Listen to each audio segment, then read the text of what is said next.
À présent, nous recevons le président de la Fédération sénégalaise de karaté, M. Diop, bonsoir. Bonsoir, Yann.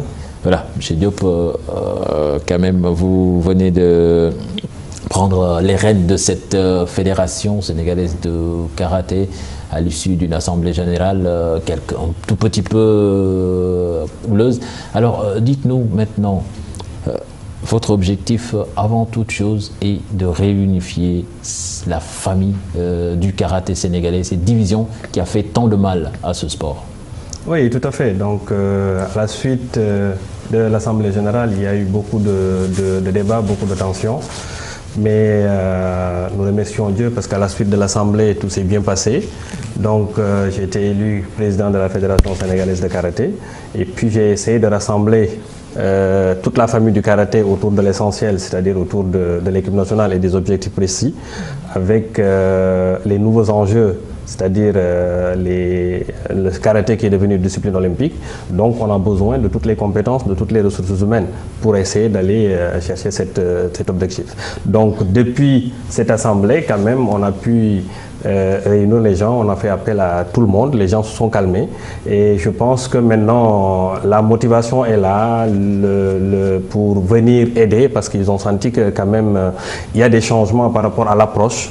Donc avec le nouveau bureau et le nouveau comité, on sollicite les gens, on les appelle pour réfléchir sur comment on doit ou quelle direction le karaté doit prendre. Et on rend grâce à Dieu, j'espère que ça va continuer comme ça parce que les gens sentent que quand on les met à l'aise, quand on les sollicite, donc je pense que des résultats pourraient suivre. Et l'exemple des championnats d'Afrique, mais en est une preuve. Justement, on va parler de ces championnats d'Afrique à Yaoundé où le Sénégal a remporté la médaille d'or avec son équipe masculine, une médaille d'argent et 6 en bronze. Une belle moisson, une première bonne nouvelle pour la toute nouvelle équipe fédérale.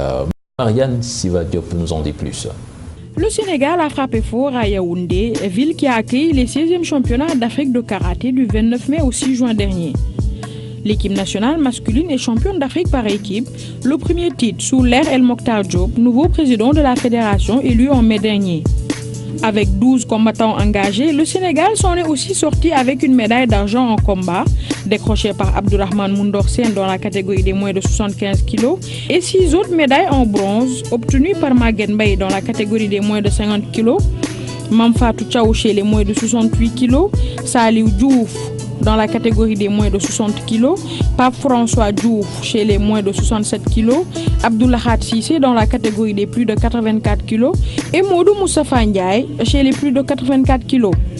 A noter que le Sénégal n'avait plus gagné de médaille d'or par équipe depuis les championnats d'Afrique de 2012. Voilà donc le Sénégal qui a été sacré à Yaoundé, j'imagine quand même ça a été une belle satisfaction pour vous. Oui, tout à fait. Donc, ça faisait longtemps qu'on courait derrière cette médaille en équipe. Donc, les premiers jours de compétition en individuel, à part la médaille d'argent de Moundor, donc il n'y avait que des médailles de bronze, on s'attendait à véritablement en équipe d'avoir quelque chose. Mais la compétition par équipe est différente des compétitions individuelles en fait, parce que il y a le coaching qui joue et il y a une motivation supplémentaire en fait. Le fait d'avoir ses coéquipiers à côté, souvent ça peut faire que certains qui n'étaient pas trop bien en individuel changent complètement au niveau de la compétition par équipe. Et à ce niveau-là, je pense que avec le coaching qu'on avait, je pense qu'on a pu décrocher cette médaille d'or. C'était pas facile du tout parce que nous avions en finale rencontré le Cameroun qui était devant son public et qui avait à son sein déjà 2 champions d'Afrique qui étaient titrés en individuel. Et je pense que les combattants étaient super motivés. En fait, vu la préparation difficile, les changements au niveau de la fédération, c'est comme s'ils avaient senti un devoir d'apporter quelque chose à cette nouvelle équipe. Je pense que ça a beaucoup joué sur... Ça a contribué à une motivation supplémentaire en fait. Et c'est ça qui a permis aux combattants d'aller chercher cette médaille d'or. Alors vous avez, président, pour votre première compétition, réussi à amener des médailles, dont certaines en or. Mais au niveau interne, quel est le plan programme que vous allez dérouler pour développer le karaté, d'abord à Dakar et ensuite dans les régions? En fait, on est en train de mener toutes les réflexions nécessaires parce que vous savez, il y a l'enjeu qui consiste à ce que le karaté soit une discipline olympique avec ce mode de qualification qui est un peu compliqué et qui demande beaucoup de moyens. Actuellement, nos combattants, nous avons des combattants qui sont très bien classés. Par exemple, on en a 2 qui sont classés sur les 30 premiers de leur catégorie. On a Mounor qui est sur les 50 premiers de sa catégorie. Maintenant, le système de qualification est fait de telle sorte qu'il faut que les athlètes participent à certaines compétitions qui sont appelées les compétitions de première ligue. Par exemple, au mois de septembre, il y a une compétition qui va se dérouler en Allemagne. La participation à ces compétitions-là fait gagner des points. Si on fait des résultats, on fait gagner des points. Si on ne participe pas, on perd et les autres avancent au niveau du ranking. Donc, actuellement, au moment où je vous parle, ces compétitions-là ne faisaient pas partie de l'arbitrage budgétaire, mais il faut que nos athlètes participent si nous voulons maintenir ces rankings-là. Donc, il faut que nos combattants puissent y participer pour avancer au niveau du classement. Mais justement, si je me trompe au président, il y a Mamfatou Thiaw quand même qui devait participer, je ne sais pas, je pense c'est demain, et qui a raté l'Open de Pologne, et c'est regrettable. Tout à fait. En fait, c'est aux World Games, c'est-à-dire que c'est les compétitions qui ne sont pas olympiques en général, on organise les Jeux mondiaux pour leur permettre de participer. Donc c'est sur invitation. Donc à la suite de son titre au niveau des Jeux africains, Mamfatou a été invitée à participer au Pologne, donc à cette compétition. Donc elle était là, au Sénégal, c'est le seul combattant qui a été sélectionné, invité. Donc la difficulté que nous avons eue, c'est de 2 ordres, les 2 difficultés. Donc on avait d'abord la Pologne qui n'a pas d'ambassade au niveau du Sénégal. L'ambassade se trouve au niveau du Maroc. En plus de ça, il y avait les moyens pour faire participer parce que cette compétition n'était pas prévue dans l'arbitrage budgétaire. Donc il fallait trouver les moyens, non seulement pour trouver le visa et lui permettre de participer. Donc nous avons eu à contacter le comité d'organisation. Nous avons eu à contacter aussi la Fédération mondiale pour leur dire que c'est un peu plus difficile pour nous d'aller jusqu'au Maroc pour chercher le visa parce qu'on a essayé de communiquer avec l'ambassade, il n'y avait pas de réponse. Il y a le consul qui se trouve au niveau des Almadies, on s'est même déplacé pour discuter avec eux, pour leur dire, voilà les invitations que nous avons reçues pour participer à cette compétition, est-ce qu'il y a possibilité de nous faciliter l'obtention du visa pour permettre de participer à cette compétition. Donc malheureusement, avec les discussions, les différents mails qu'on a échangés avec la Fédération mondiale, qui a même eu à contacter l'ambassade par courrier officiel pour demander qu'on nous facilite le visa. Donc on n'a pas pu accéder à ça pour lui permettre de participer à cette compétition. L'autre chose, c'est que, comme j'avais dit, c'est une compétition qui n'était pas dans l'arbitrage budgétaire et les gens connaissent nos ressources qui sont un peu maigres au niveau de la Fédération. Actuellement, la Fédération ne peut pas prendre en charge non seulement l'athlète, mais aussi, l'athlète est pris en charge une fois sur place, mais l'accompagnateur doit être pris en charge par la Fédération. Nous avons dû payer même pour l'accompagnateur sans pour autant participer parce que c'était une question de confiance. Au niveau africain, maintenant, la Fédération mondiale ne fait plus confiance. C'est-à-dire qu'ils demandent aux pays africains de payer tout ce qui est réservation avant même de se déplacer. On a dû payer pour garder cette confiance au niveau de la Fédération mondiale. Donc c'était un peu assez difficile pour ça. Mais comme je l'ai dit, ce n'est pas un objectif en tant que tel parce que ce n'est pas une compétition qui permet de gagner des points. Voilà. Mais c'était une bonne préparation par contre pour Mamfatou pour peut-être participer à la première ligue, la compétition qui doit se dérouler en Allemagne. Justement, pour mettre l'accent sur ces points dont vous parlez, Président, vous l'avez dit, le karaté sera pour la première fois aux Jeux Olympiques de Tokyo 2020. Ils seront en tout et pour tout 80 combattants pour qu'un athlète puisse prendre part à ces Jeux. Donc, plusieurs conditions ont été posées par le CIO. Et là-dessus, nous allons écouter Souleymane Gaye. Il est membre de la Fédération mondiale de karaté. Il nous explique les détails au micro de Marianne Siva. Il faut être parmi les meilleurs et ensuite participer à toutes les compétitions classifiantes. C'est les championnats d'Afrique, les championnats du monde, et les Open, Karaté One, Premier League, et ainsi de suite. Parce que dans tous ces systèmes, on a une inscription en ligne sur Internet avec Sport Data. Et à partir de Sport Data, il y a un système de classification de ranking qui est fait avec des pondérations. C'est-à-dire, on dit les championnats d'Afrique ont tant de points de pondération. La participation au championnat du monde, il y a tant de points de pondération.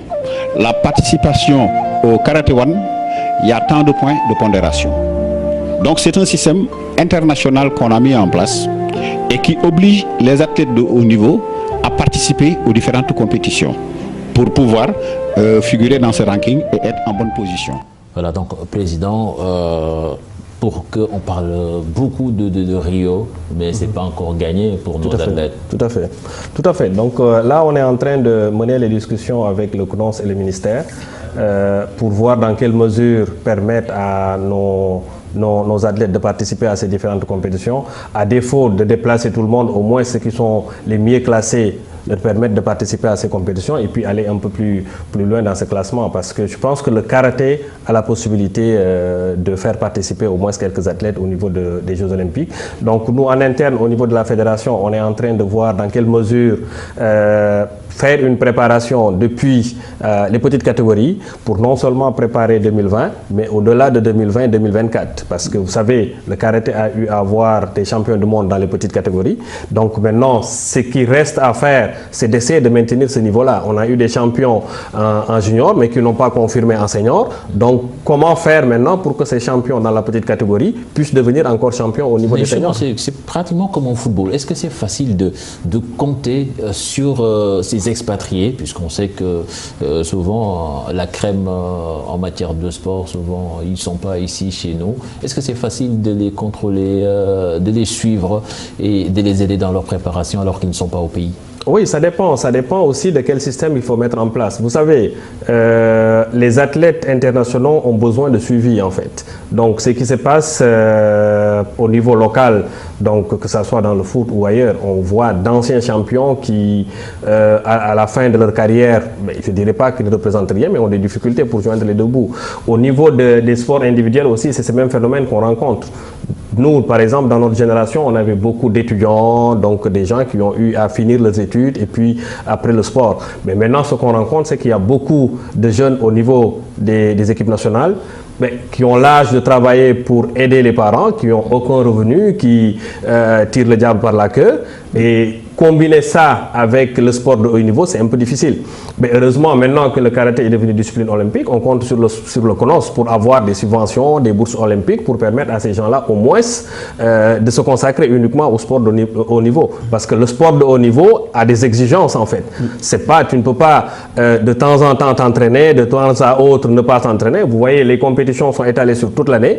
Il y a à peu près au minimum de 5 compétitions sur lesquelles il faudra participer. Donc ça demande un certain niveau un certain comportement, un certain mode de vie en fait. Mais Président, vu que vous êtes conscient de cela, que tout au long de l'année, il y a des compétitions pour permettre à vos combattants de se classer, de bien se classer sur le ranking. Qu'est-ce qui est fait par la fédération pour être au moins partiellement indépendant sur le plan financier afin de faire face à ces dépenses, pour ne pas toujours attendre l'État, parce qu'on sait que souvent c'est difficile de sortir certaines sommes d'argent si ce n'est pas prévu par le budget, dans le budget du ministère. Mais là, on est en train de solliciter, de faire des démarches nécessaires pour contacter de bonne volonté. Donc, on a eu des premiers rendez-vous avec l'ambassade du Japon où il y a de l'espoir à accompagner ce karaté qui est un art martial japonais. Donc il y a des discussions qui vont se normalement au mois d'août. On devrait rencontrer l'ambassadeur pour lui soumettre le projet que nous avons pour nous accompagner dans cette démarche. Nous allons aussi solliciter les entreprises pour le sponsoring et tout. On a mis en place un comité marketing qui est assez fort, donc pour nous accompagner dans cette dynamique. Il y a aussi des ministères comme le ministère du Commerce qui est dirigé par M. Alioune Sarr, qui est karatéka, donc qui normalement devait sponsoriser la compétition par équipe qu'on devait organiser samedi passé, mais malheureusement avec les événements qu'il y a eu au niveau du stade Demba Diop, on a dû reporter cette compétition. Donc c'est des bonnes volontés comme ça qu'on va aller solliciter, on va aller démarcher pour une sponsorisation, pour avoir plus de visibilité et permettre à nos athlètes de pouvoir participer à ces compétitions. Il y a aussi le CNOS qu'on va solliciter. J'ai été heureux d'entendre le président Diagne Ndiaye dire qu'il faut mettre tout au niveau des athlètes, donc voir dans quelle mesure les athlètes doivent être performants et tout, et ça c'est positif. Donc ce n'est pas juste faire des plans programmes uniquement pour faire déplacer les gens, mais faire des plans programmes qui permettront à nos athlètes de pouvoir être performants le jour des compétitions et d'apporter des résultats. Et ça c'est positif. Moi je pense que nous avons des athlètes qui ont cette capacité. Si on les met dans de très bonnes conditions, je pense qu'ils auront la possibilité d'aller chercher des médailles. Même sans ces conditions-là, on a pu par le passé amener des champions du monde junior, des champions du monde senior. Je pense que si on nous met dans ces conditions-là, si on accompagne le karaté, je pense qu'on pourra plus tard faire des résultats. Je ne sais pas est-ce que ce sera en 2020 ou en 2024, mais je pense que le karaté peut apporter ces médailles olympiques-là au niveau du Sénégal. Merci Président. Malal, Marianne est allée à la rencontre de karatéka sur qui le Sénégal compte beaucoup, notamment lors des prochains Jeux. Il s'appelle Abdourahmane Moundorsen, capitaine de l'équipe nationale de karaté, plusieurs fois champion d'Afrique, l'athlète donc évoluant dans la catégorie des moins de 75 kilos et de retour après 7 ans d'absence pour donc reprendre sa place et défendre crânement les couleurs du Sénégal. Marianne Siva Diop est allée à sa rencontre. Il n'est plus à présenter dans le monde du karaté puisqu'il a longtemps valu des satisfactions à cette discipline. Abdourahmane Moundorsen, puisque c'est de lui qu'il s'agit, et Boudoka depuis ses 8 ans. C'est mon père qui nous a inscrits parce que pour lui, tous ses enfants devaient faire du sport. Alors il nous a demandé, mon grand frère et moi, de choisir. On a choisi le karaté. Et voilà, depuis 92 jusqu'à présent, je fais du karaté et je suis tombé amoureux de ce sport. Puisque mon père, il est enseignant, donc on était d'abord à Ziguinchor, ensuite il a été affecté à Joal, où j'ai coaché à faire du karaté. Ensuite, on est venu à Hambourg par affectation aussi. Et c'est après mon bac que je suis venu à Dakar. Et quand je suis venu à Dakar, j'ai directement intégré le Dakar Université Club. En équipe nationale depuis 2004, Moundor, comme on l'appelle affectueusement, est plusieurs fois champion d'Afrique en individuel et en équipe. Je suis 5 fois champion d'Afrique avec l'équipe nationale du Sénégal, notamment avec un titre de champion en individuel en moins de 70 kilos. C'était en 2008 au Bénin. Sinon, j'ai été champion d'Afrique en 2010, en 2005, en 2008 avec l'équipe nationale et aussi cette année aussi en 2017, je suis encore champion d'Afrique. J'ai 12 titres de champion du Sénégal, individuel et par équipe. Et j'ai aussi remporté beaucoup d'Open, c'est-à-dire des compétitions en toutes catégories, notamment en 2007 à Thiès. Malgré toutes ces performances, Moundor a été écarté de la tanière depuis 6 ans par la Défense Fédération. Une suspension qu'il n'arrive pas à expliquer. En 2010, après les championnats d'Afrique, l'équipe nationale, en fait les dirigeants de l'équipe nationale de l'époque avaient décidé que je ne faisais plus partie de l'équipe. Je ne sais pas pourquoi. Et ce qui était bizarre, c'est que j'étais tout le temps champion du Sénégal. Donc j'arrivais à être champion du Sénégal dans ma catégorie, mais on ne me sélectionnait pas. Et chaque fois, quand je demandais des explications, il n'y avait pas une explication qui pouvait vraiment me satisfaire. Donc ça a fait 7 ans que je n'ai pas vraiment intégré l'équipe nationale. Réintégré puis nommé capitaine des Lions par la nouvelle équipe fédérale, Moundor a signé son retour avec un titre de vice-champion en individuel. J'étais très satisfait de pouvoir remouiller le kimono national. J'étais très satisfait que M. El Mokhtar et son équipe aient eu confiance en moi. Et c'est pour cela qu'en plus de ça, ils m'ont nommé capitaine de l'équipe, donc par rapport à mon expérience. Donc c'est quand même une sélection qui m'a beaucoup fait plaisir. Et je veux dire que cette médaille-là que j'ai eue cette année, c'est la médaille qui m'a le plus marqué. En 2010, je faisais partie de l'équipe qui avait gagné le dernier titre de champion d'Afrique au Sénégal et que je reviens 7 ans plus tard, on n'avait plus de médaille, je reviens et je fais partie de ceux qui remportent encore cette médaille-là. C'est un signe que je porte bonheur à cette équipe-là et pour moi, c'est une grande satisfaction. Avec ce fameux résultat, son objectif actuel est réaliser mon rêve d'être champion du monde parce que quand même c'est la seule médaille aujourd'hui possible à avoir qui reste sur mon palmarès et aussi vivre le rêve olympique. Parce que vous n'êtes pas sans savoir que maintenant le karaté est olympique et ce serait vraiment dommage que nous rations le coche en fait. 2020 ça va être historique et comme je disais tout à l'heure, moi je fais partie de ceux qui aiment écrire l'histoire de leur pays et je souhaite être le premier parmi les premiers karatékas qui vont être qualifiés à des Jeux olympiques et pourquoi pas être le premier Sénégalais à être champion olympique Inch'Allah. En dehors du karaté, Moundor est aussi très connu dans le monde de l'audiovisuel. Voilà, Président, on a abordé la question en début d'entretien. Quelque part, quand on suit ce sujet, on est tenté de dire que la clé du succès, c'est dans l'union, la réunification de la famille. Tout à fait, tout à fait. Bounor, c'est le capitaine. Je pense que c'est un athlète que j'adore bien par rapport à sa mentalité et sa détermination. Donc, quand on l'a sélectionné, on savait qu'il avait la possibilité de nous apporter quelque chose. Et l'expérience qu'il avait, les différentes compétitions, avait fait qu'il a su motiver les autres jeunes qui étaient à côté de lui. Et il est allé chercher cette médaille d'or. Il faudra aussi dire que même par rapport à sa médaille en individuel, il a perdu durant les 5 dernières secondes. Donc jusqu'à 5 secondes, il menait et remportait la médaille. Donc comme il avait une petite blessure, je pense que le combattant camerounais l'a attaqué, il reculait, il a soulevé la jambe et le gars a fait un balayage et puis a marqué. Le combat était terminé, il n'avait pas le temps de revenir. On pense qu'il avait jubilé avant même de remporter la médaille en fait. Voilà. Et on compte beaucoup sur lui parce que, comme il l'a dit, il fait partie des 50 premiers de sa catégorie au niveau mondial, donc il est très bien classé à la suite de sa médaille d'argent lors des championnats d'Afrique. Donc on compte beaucoup sur lui pour qu'il puisse participer aux différentes compétitions de première ligue. Il y en a en Allemagne et puis au Japon. J'ose espérer qu'on aura les moyens de les déplacer pour leur permettre d'avancer au niveau de ce ranking. Voilà, une dernière question. Je pense que devant vous, c'est les Open d'Allemagne.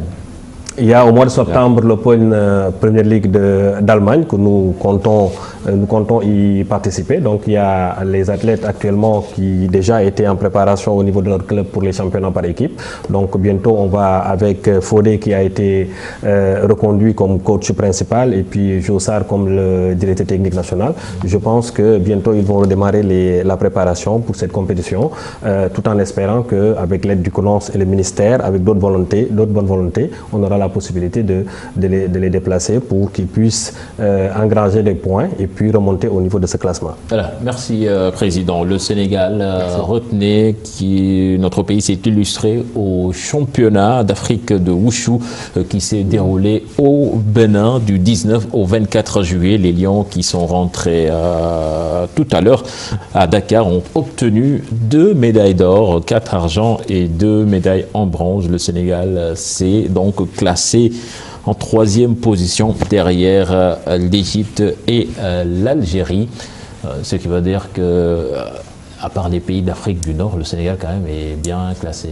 Ah, tout à fait. Donc actuellement, il n'y a que les Égyptiens et certains Tunisiens qui sont devant nous. Mais il faut le dire, les Égyptiens participent à tous les Open. Donc ils ont les moyens de participer à tout ça. Donc même au niveau de la compétition des championnats d'Afrique, ils ont déplacé une forte délégation au niveau de la catégorie junior. C'est vous donner une idée qu'ils sont en train de préparer les Jeux Olympiques. Donc ce n'est pas juste la catégorie senior, mais ils sont aussi en train de préparer les juniors. Et il y a les championnats du monde cadets juniors et espoirs au mois d'octobre. Donc là aussi, nous comptons amener la petite catégorie pour leur permettre aussi de se frotter avec les meilleurs. Donc si on veut, dans 3 ans ou dans 7 ans qu'ils puissent participer aux Jeux Olympiques, c'est maintenant qu'il faut leur permettre de gagner cette expérience internationale. Donc voilà.